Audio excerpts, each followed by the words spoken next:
Welcome to a special USC Asian Pacific Alumni Association homecoming edition of Alone Together Baking, where we fight on alone together.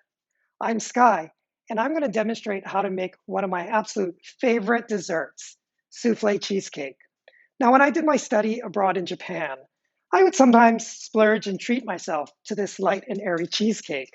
And today, I'm also going to specially decorate it for our game tomorrow. So for this recipe, you're going to need a stand mixer, a 7-inch springform pan, and a 9 by 13-inch baking dish.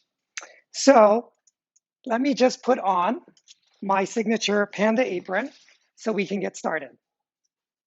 You'll need 150 grams of cream cheese and 28 grams of butter at room temperature, 90 grams of sugar, 3 eggs separated with the whites in a mixing bowl, 150 grams of warm milk, 50 grams of sifted cake flour, half a teaspoon vanilla, half a teaspoon lemon juice, and half a teaspoon lemon zest, which is optional.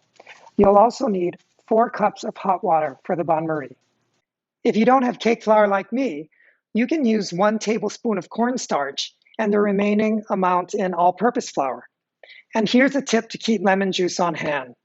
Just squeeze the lemon juice into ice cube trays and freeze them. I even bought this special reamer with half teaspoon wedges to freeze lemon juice.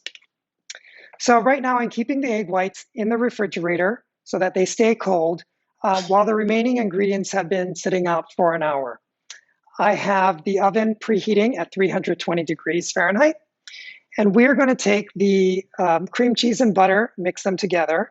Then we're going to mix in half of the sugar.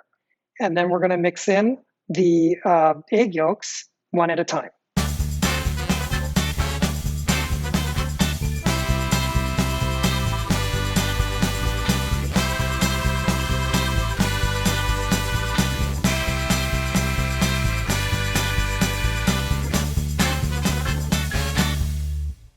Next, we're going to mix in the warm milk and then whisk in the sifted flour until there are no lumps.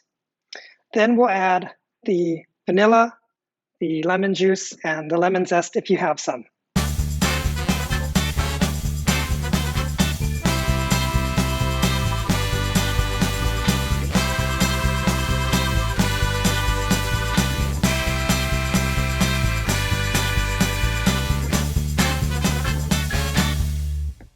Using a stand mixer, I am going to whip the egg whites while slowly adding in sugar for 2.5 minutes until it forms a meringue with soft peaks. If you're using a hand mixer, it may take a little longer.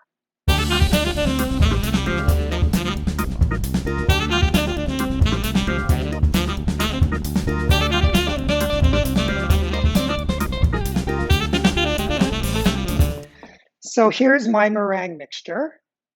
And I'm going to take 1 scoop of this mixture and fold it into the cheese mixture.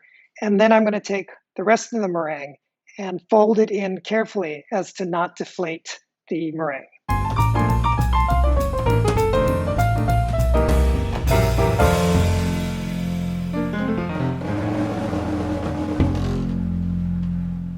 Now I'm going to heat 4 cups of water in the microwave for a bain-marie. And if you have parchment paper, you can put parchment paper at the bottom of your 7-inch springform pan and spray the sides with baking spray with flour. Otherwise, just spray the entire pan and make sure you surround it with aluminum foil so that water doesn't get in when we're baking it. So I'm going to slowly pour the cake batter into the prepared pan and then put the 4 cups of hot water into the baking dish. We're going to put that in the oven for 50 minutes and then turn off the oven, but leave it inside for another 10 minutes before opening the door.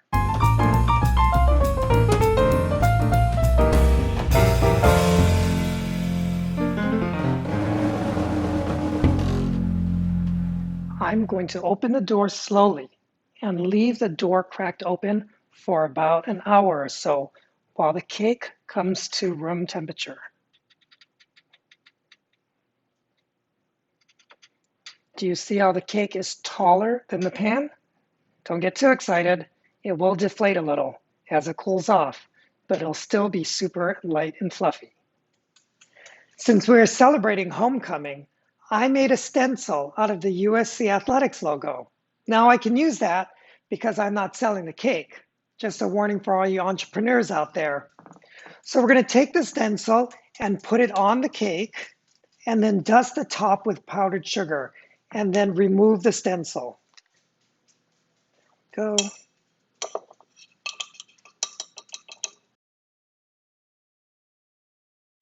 And the cake is ready for serving. You can use any stencil you'd like for any occasion. Just be creative. And the powdered sugar only lasts for an hour, so don't do it until you're ready to serve. Well, it's been a pleasure baking alone together with you. After you had your pizza and your buffalo wings, celebrate our win with a souffle cheesecake. For a written version of this recipe, go to my website, alonetogetherbaking.com. And you can also find me on Instagram at Alone Together Living. Well, until next time, fight on.